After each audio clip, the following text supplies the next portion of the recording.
I went off on, I mean, you know, I said a few things about ex-Muslims and their experiences, and I never like to speak for other people. Did you hear that? And is there anything you'd like to correct? Yeah, I've been hearing that a lot. And it's just that I would say that, I mean, all those things that you could come, that people were talking about ex-Muslims, and I think if you put Christians and Muslims face to face and, you know, ask them to have that debate that, you know, we're having, I think Muslims can go round and round in circles around Christians because they have, I don't know, they have so many things to say. And I also kind of want to correct you something about Muhammad Said, and he's actually a Pakistani, and Pakistan is not in Middle East. Yeah, sorry. It's all right. So yeah, I mean, I was actually born and raised in Pakistan as well, and I actually moved here to Orlando. Yeah, one of my favorite comedians, Kumail Nanjiani, is also Pakistani. Yeah, yes, he is. And I have given my name is like a pseudonym. I haven't given out my actual So you can confirm you are not Kumail Nanjiani. No, I'm not. Okay. Yeah, the reason I'm saying so, or the reason I'm mentioning it is that because I'm currently, so I had been coming out all my life. First, I came out as homosexual, and then I could actually never come out as atheist over there because, you know, coming out gay, I mean, I actually faced consequences because of that as well. But, you know, coming out atheist would have been just like, you know, end up with everything. So I came here I ran over here, and I'm currently seeking asylum, and I haven't been granted asylum yet. And that's one of the reasons that I didn't want to give out my name, because what if I don't get it and I have to go back? It would not be pretty. But anyway, so the reason I was calling is that I had been actually, it was my 2 years sobriety anniversary 2 days ago. And congratulations. I'd been in the program. Thank you so much.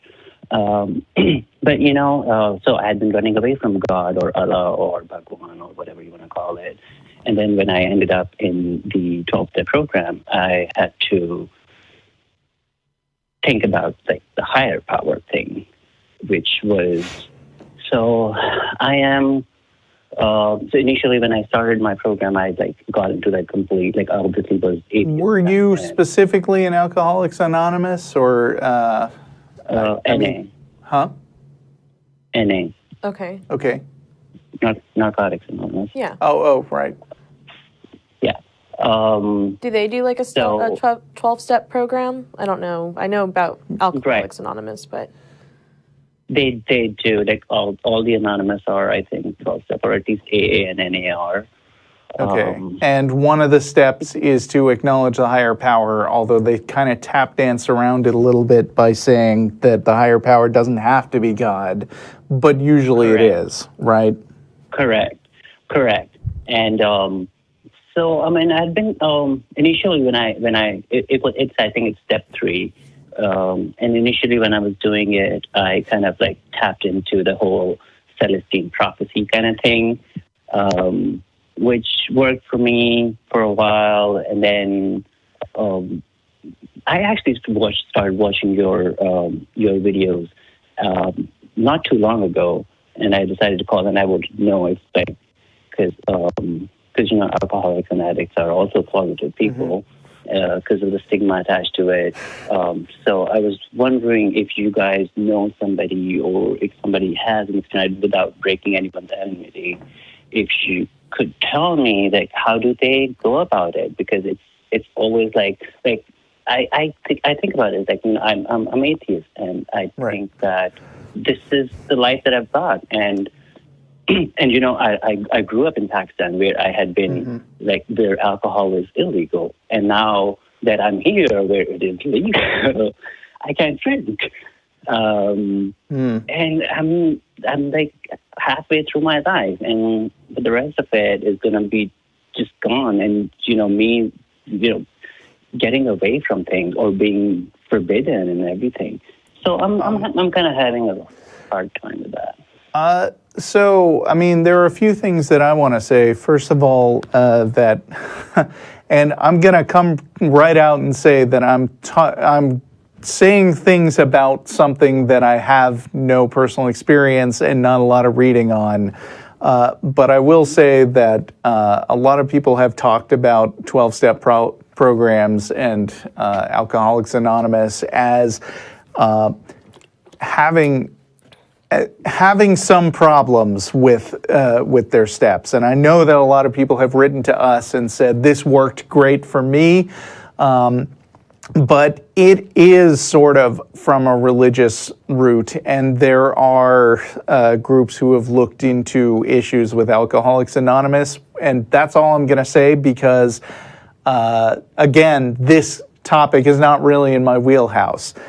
There is a group called Secular Sobriety, and their website is sossobriety.org, and as far as I know, that's a pretty good organization to look into also. Okay.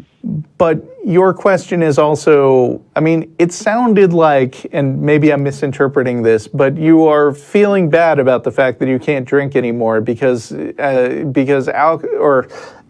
you can't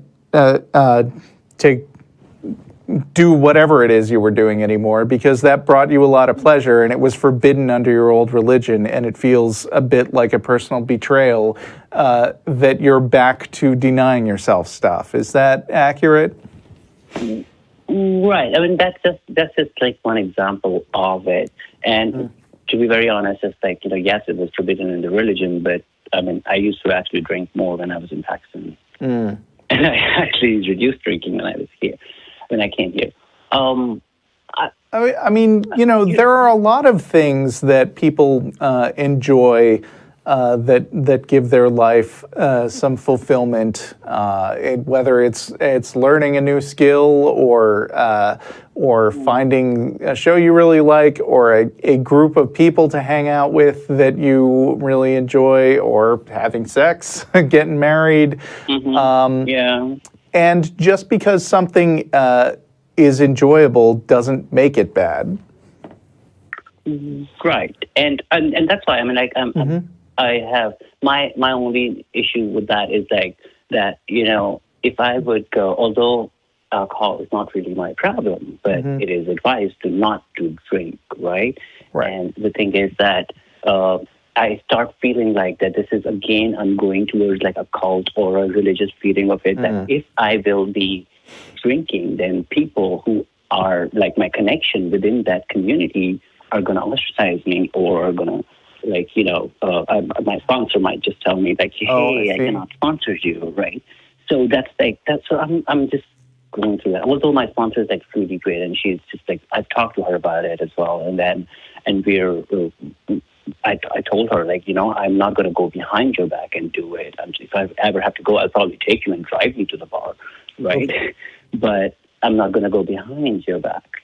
So yeah, that's it's all right. It's like, I understand. Like, I'm glad you don't have that problem, and you don't really have enough experience about it. But maybe you should consider looking into secular sobriety. And I understand that even if you decided that this 12-step program maybe turned out to not be worth sticking with, and even if this person who's your sponsor would be disappointed in you, you might still be good friends, and you might get other friends through other help programs. Right, yeah. I'm at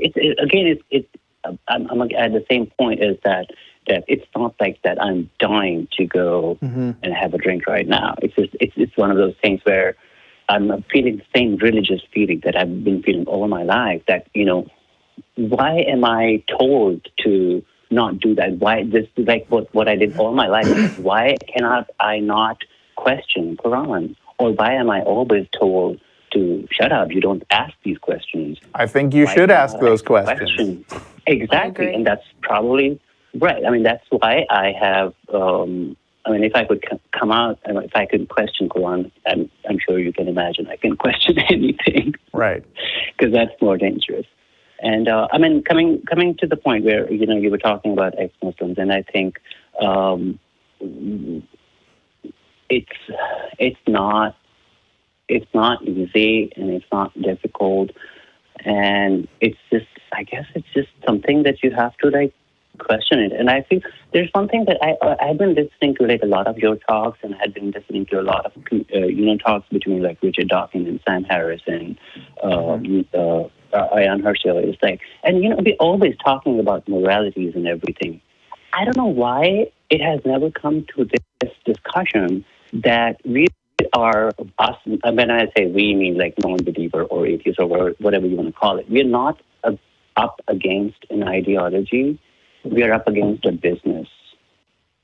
That does come up. Yeah, sure.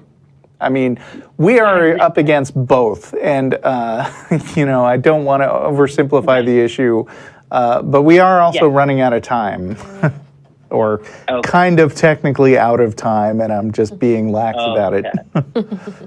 Well, it just to summarize it, and I just want to just say thank you for taking my call. And if people are listening, and if they think that the people who are listening, that if you think that you need a religion to be patient, I think they should just look at your show and the kind of things that you put up with and stay patient with it. I think you don't need a religion to do that. Well, thank you very much.